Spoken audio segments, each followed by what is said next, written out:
Okay, we're gonna see how well I can do this without showing my baby. Okay, so I'm gonna start by getting the Lark and putting it on me. This is why I always say the Lark isn't ideal for when your baby's already upset. For that I use a ring sling because you can't put the baby into it without it already being on. At least not easily. I don't know, maybe some people are talented enough like that. Wow, okay, that's gonna be hard to edit out. You silly girl.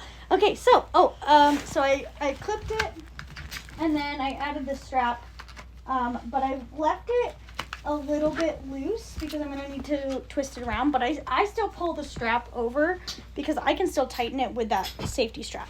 So now I'm gonna take my shoulder straps here and I'm just gonna plug them into the same side. Yeah, she's gonna make this as hard as possible. She's throwing clothes around. I'm gonna plug this into the side, and then I'm gonna leave it really loose. Now I like to do a hip scoot. What I do is I start with her on my chest. Okay, and then I get the panel up, and then once she's in there, I'm gonna just shoop shoop. And then I like to, a lot of people like to hold both up at the top. I find that really difficult. So what I do instead is I don't hold them.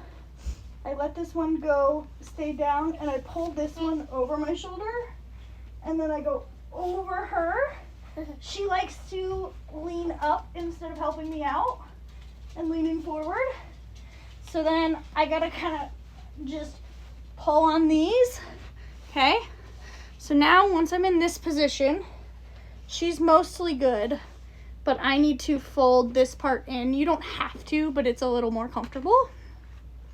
So I like to start there by folding this in half, the outside in, because you need the inside for the security strap. Then tighten it.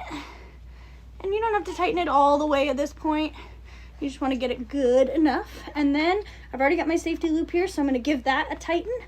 And then I'm going to just whoop, just a little hop. And then clip this on and tighten it up. And that's it. You want it to be really nice and high. And you want this to be as tight as possible. So I got a little bit more slack to pull out, because that just makes it really good. Yeah. Okay, so now she's really comfy in there. I'm gonna try not to move the camera so that I can very easily edit this.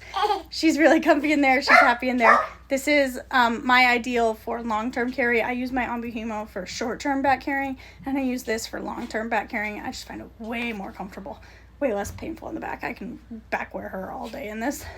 And so yeah, this is the Hope and Plum Lark. If you're interested in getting one, I do have a code in my bio in my Linktree, and you can get $30 off.